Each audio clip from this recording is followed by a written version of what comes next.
сейчас леди вопросами предложения можно, да? Вы знаете, есть такая знаменитая Академия Хана, на которой сидят многие наши педагоги. Посмотрите в интернете. Если бы Институт развития образования открыл такую дистантную школу, потому что у нас очень много жалоб на некачественное преподавание всех предметов. И вот ваши ведущие сотрудники, которые являются предметниками, разработали программные темы в онлайн-режиме, объясняют тему неравенства, которую в школе учитель не смог объяснить. Выпускник недавний Мехмат университета, не имеющий методики. И дистантные курсы по программным темам базовых предметов. Да, у нас нет учителей. Начальная школа ведет по 2 класса. Что-то не успевает, что-то не знает. Очень много сейчас мигрантных учителей. А вы знаете, доцент ЕРО сколько получили? А вы знаете, методисты получают? 20 тысяч. А методисты 8 тысяч.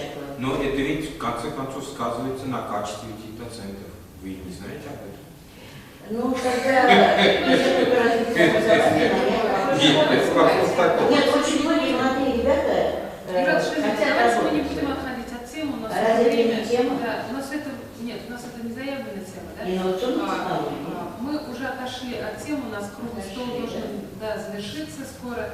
У нас есть другие участники, которым мы бы хотели предоставить слово.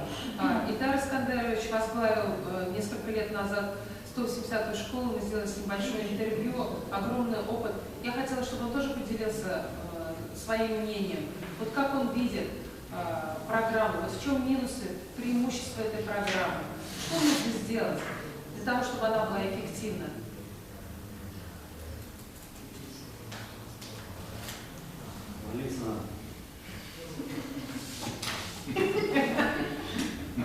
Хорошее завершение было. Честно говоря, опыт небольшой, но и много. То есть первооткрывателям школы всегда не просто. То есть это и новые команды, и новые учителя, и так далее, все новые проблемы. В этом году очень актуальную тему, которая меня лично, так скажем, и я ее всегда ставлю на первое место, вывели на раскопку, это тема воспитания. Воспитание как фактор повышения качества образования. И реально, то есть вообще в образовательной школе это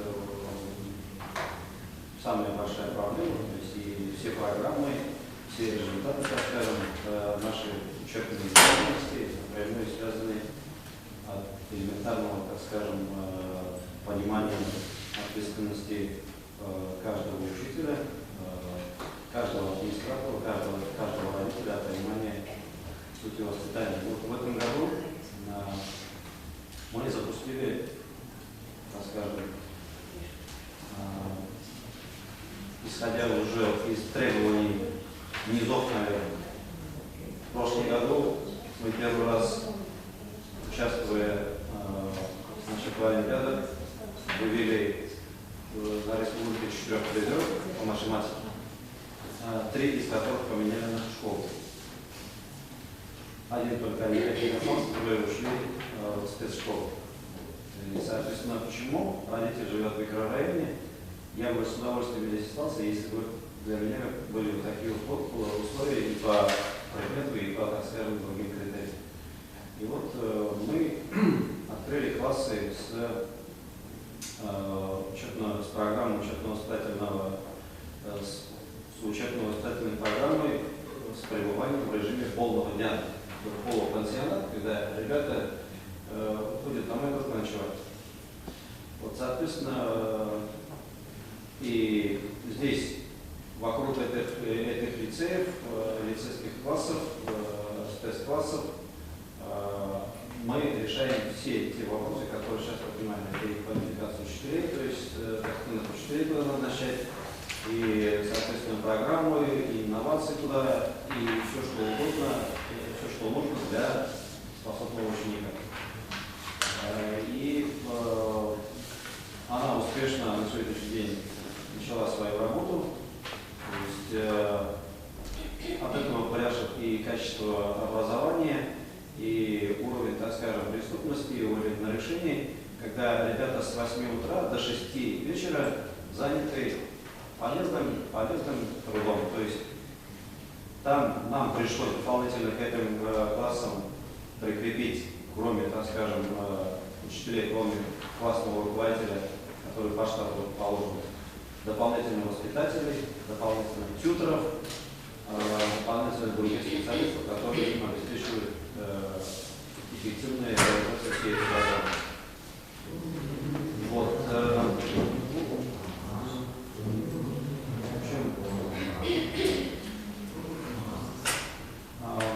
мы пока, так скажем, поскольку мы в названии школы, то есть концептуально мы открывались как многопрофильная и плюс полилингвальная гимназия, чтобы удовлетворить потребности всех, которые проживают в нашем микрорайоне.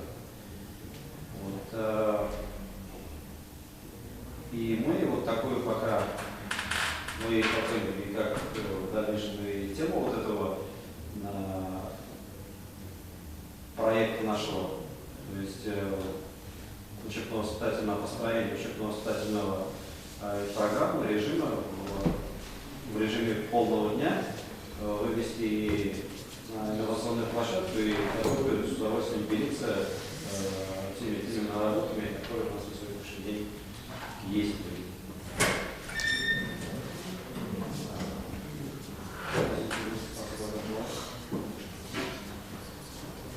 Спасибо большое. Ну, мы уже почти приблизились к заключительной точке. Дина Альбертовна, правохозяйки, что бы вы хотели сказать? Мы еще с вами только познакомились, у нас еще процесс знакомства идет. В вашей школе мы впервые. Да, основной доклад я не готовила и цели не было, да? В общем-то, конечно, здесь просто из практики. Вот как формируется 2 года коллектив, да? 3 года мы существуем. То, что касается вот, как раз модели 4. Мы ведь получаем, как же неоднократно было сказано, что очереди у нас нет, и мы действительно начинаем здесь формировать. Хотелось бы, конечно, обратиться и к ПОУ, и к педучилищам, что действительно оттуда кадры выходили. Мне хочется больше, чтобы они практиковались. На сегодня, если уже стоит задача, что с 3-го курса педагог может работать, правильно, идет же к этому тенденция, то однозначно педагоги должны работать в школе. Как можно больше уже на студенческой скамье. Тогда они будут уже приходить к нам, ну, более подготовленными, скажем так. И у нас, наверное, меньше будет проблем их переучивать, потому что мы сегодня говорим с вами только о тестировании, о контроле. А хочется, чтобы действительно они с дипломом приходили с образованием, и директор не краснел за те ошибки, которые были, о которых сказал Роза. Они есть. Они действительно есть. И бывает сложно такими педагогами перестроить их о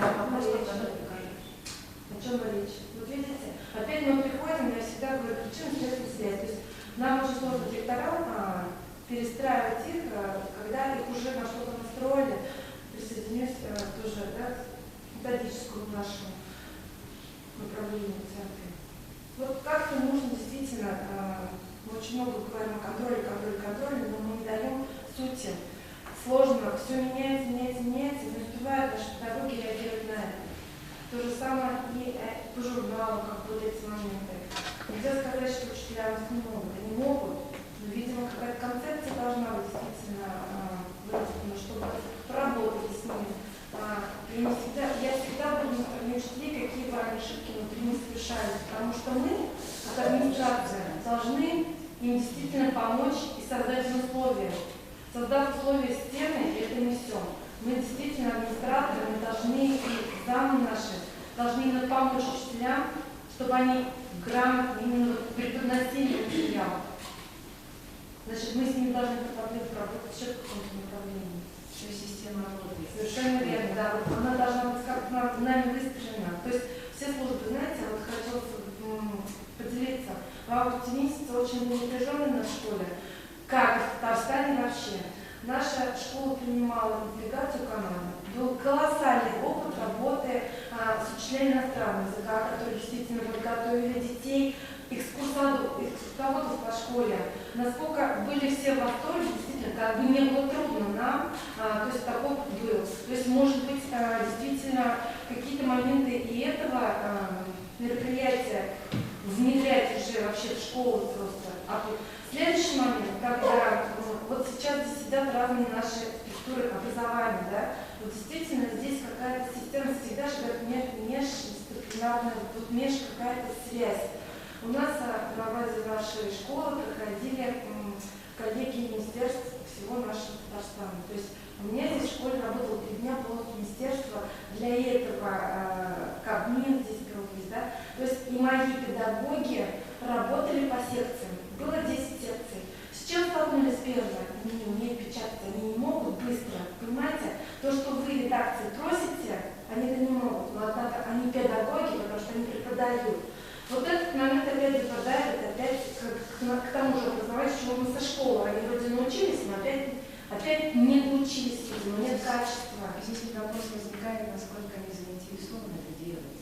Они ведь не заинтересованы подавать себе материал. Вот в чем дело еще. И этот момент тоже, конечно. А если бы они были бы заинтересованы, они бы могли и оформить и качественно работать. Но пока этого как бы нет необходимости. Поэтому сложно. Знаете, учить их надо. Совершенно верно. Они конструируют, обучение на рабочих местах. Они настолько сейчас, смотрите. А у нас некому учиться. Современная школа, современное оборудование. Опять, кто их этому научит? Учитель информатики, который вот сейчас вот бегает между уроками тоже и так далее, нагрузка. Таких освобожденных должностей нет. Сложно. Там директор контролизации, который должен и заполнить, и все наладить. Вот именно какая-то структура, какая-то все равно толчок должен быть, чтобы наши педагоги подготовились к этой сложной системе, чтобы они совершенно спокойно приходили к технике и работали. Вот оно что. Ведь посмотрите, какая сложнейшая система сейчас в новых школах. А их ведь много становится, педагоги хотят прийти, но опять-таки не все справляются. Не все справляются с этим, они сталкиваются с проблемой и теряются. Просто они Вопрос кому? Вопрос кому стоит сейчас? ко мне? Вы говорите, да, и вот я сейчас Я говорю, как директор школы, что я должна делать для этого? Я создаю, да, я делаю, я создаю их и смотрю, у кого проблемы. И мы уже садимся на своем совете, отрегулируем, ну, конечно, школа молодого все работает, школа и так далее. Есть вопросы в школе невозможно. Вы же дальше выходите, вы заявку подаете, вы выходите на них, вы приглашаете к себе, к коллективу. Как работать дальше? Вы скорее всего, да. Нет. Ну, конечно, как директор я, например, вы правы, вот. Я как директор, я договорилась с московской фирмой, которые пришли в каникулы, обучили моих учителей, спортов, на них работать и так далее. Обучение пришло, и опять все равно постоянность надо. То есть постоянно директор находит какие-то ресурсы для того, чтобы эти решать. Совершенно верно. То есть, да, то есть понятно, что мы на это думаем, но ведь не все подготовлены даже на уровне даже азы, конечно. Азы, компьютеры, смарт, вообще любой доски, все-таки хочется, чтобы учитель знал уже, приходя на работу. Вот, меня. Люди пишут в резюме, владею совершенством Word и Excel. Вот, на всякий случай в Excel можно мультики рисовать, чтобы понимали, как насколько там совершенство не владеют. Это мы как директора сталкиваемся, это жизнь, все сталкиваются с этим. Что хочется резюмировать? В общем-то, конечно, спасибо, что в Республике Татарстан, вообще в Казани строятся такие прекрасные школы, в каких действительно хочется педагогам работать. Очень у нас тоже не стоит, но на сегодня вот третий год работы, будет открывшаяся школа. Потому что каждый год у нас поступает более 500 ребят. И сегодня, если мы открылись 800, в том году 1270, в этом году на норму 1224, 1700. Поэтому Марк Васильевич, отобрать детей, к сожалению, невозможно. Они просто идут. Вот микрорайон, он строящийся, да, здесь невозможно, и мы имеем право на это разбираться. Может быть, и хотелось бы, правда? То есть, четко греха таить. Нет, вы не можете, но ничего хорошего в этом нет. Ну, у нас образование бесплатно, мы все должны учиться. Бесплатное образование можно осуществлять по разным программам. Ну, как раз к этому вот это тоже. Да. То есть, Я ну, думаю, я не могу внешний отбор делать, но я могу внутренним отбором, учетными планами и программами регулировать Слушай, на но основе вначале какой-то этап должен пройти для того, чтобы изучить эти материалы, потом... Чем вы можете? Пользование за предметов можете. 322 учебных плана в американских школах, а вы даете один утвержденный стандартом учебный план. Да. На все классы один. Кто вам разрешит разные дела? Мы в разных ситуациях. Мы относимся к зарубежным, очень много апеллируем, но мы-то в ситуации, где, изначально. конечно, У нас рамки есть определенные, Конечно. которые мы не можем о чем говорить. решать. Я только про это и говорю. Я не говорю, что вы там должны чего-то.